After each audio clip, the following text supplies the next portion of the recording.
Welcome to Aphra's Artifacts, where we do some archaeology of our own and dig into the queer side of Star Wars. I'm your host, Alia Morgaine, and it's so great to have you here. Well, today we're talking about Yané, another handmaiden. Last week we talked about Saché, and Yané and Saché do eventually form a relationship.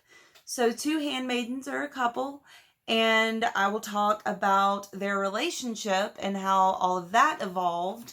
It was a crazy, crazy ride in next week's video. So, Yané. Her original name was Suyeon Higgin. She is a seamstress and a maker. And I have to say, this girl reminds me a lot of myself.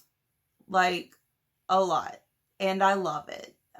So really digging into her character and looking through the book. By the way, I totally, last week's video, I forgot to mention where all the narratives came from. They come from Queen's Peril, which is a young adult novel written by E.K. Johnston that takes place before and during The Phantom Menace. So it goes into detail of the lead up to the invasion as well as what's going on Naboo during the invasion. And it is such a wonderful book. And we get so much great insight into the handmaidens, into Padme. It is fantastic. So in this novel, we get to see the handmaidens picked by Panaka, by Captain Panaka.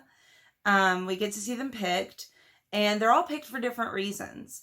And Yané is picked, or Suyeon at the time, is picked because she has a number of different skills as a crafter, as it says, a maker in the book. So when Panaka finds her, she's weaving blankets on a loom to give away to a hospital. So to give away for charity. And the yarn is even her own hand spun. Oh my gosh, I love it. And at first, she's very reluctant about doing anything but crafting because she finds crafting to be super comfortable. It's something that comforts her, that relaxes her. She feels at home when she's crafting. But she becomes a powerhouse as a handmaiden, and it is wonderful. So once they the handmaidens start trying to figure out who's gonna do what all's gonna go on with their different duties, Yané says, "I'll be in charge of liaising with the palace staff and droids." She would have her finger on the pulse of everything that went on inside the walls. No one would suspect anything abnormal if she was to appear suddenly in the kitchens or gardens to talk to someone about the Queen's needs. And to go along with that, like, she's liaising with the palace staff and droids. She's forming connections that help Padme. But she still understands the need to be unobtrusive. And towards the end of the novel, there's a point when Panaka's wife, Mariek, says that the handmaiden should get some credit for all that they do. Basically, they should get some credit for essentially being awesome. And Yané's response is, "We're meant to be anonymous." That was the whole point. So she completely understands her role and is still a powerful woman.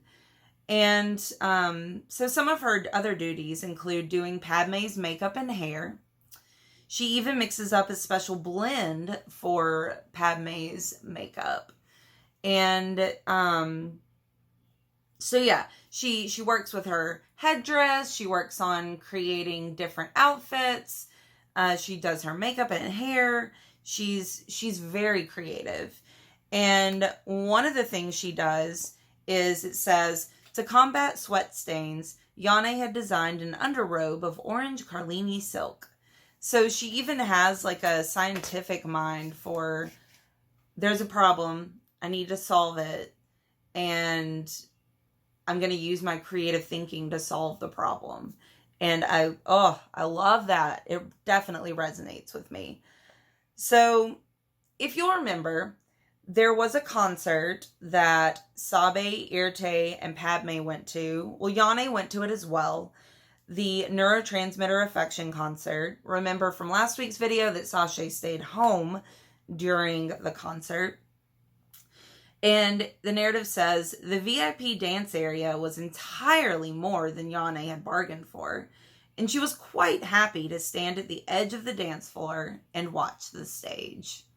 So that's the one thing that I'm not as connecting with her on, because goodness, when I was a teenager going to hardcore shows, I was in the middle of the mosh pit all the time.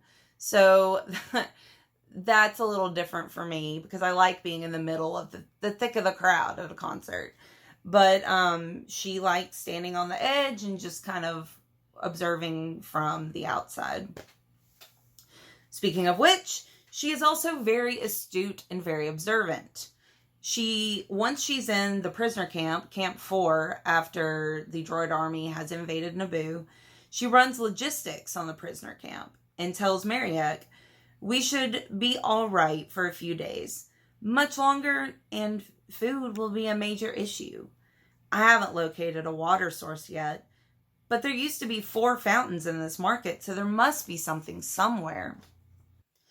And then, using that knowledge of the logistics of everything that's going on with the camp, Yané comes up with a code using fabric to record the guard rotation.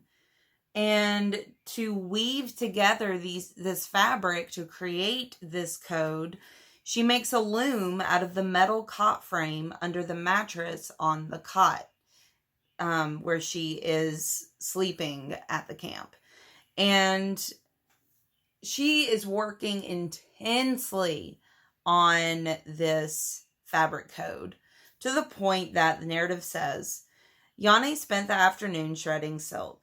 Even though Saché did what she could to help, Yané made a mess of her hands in the process. The repetitive pressure of tearing silk raised angry red welts in the soft skin between finger and thumb.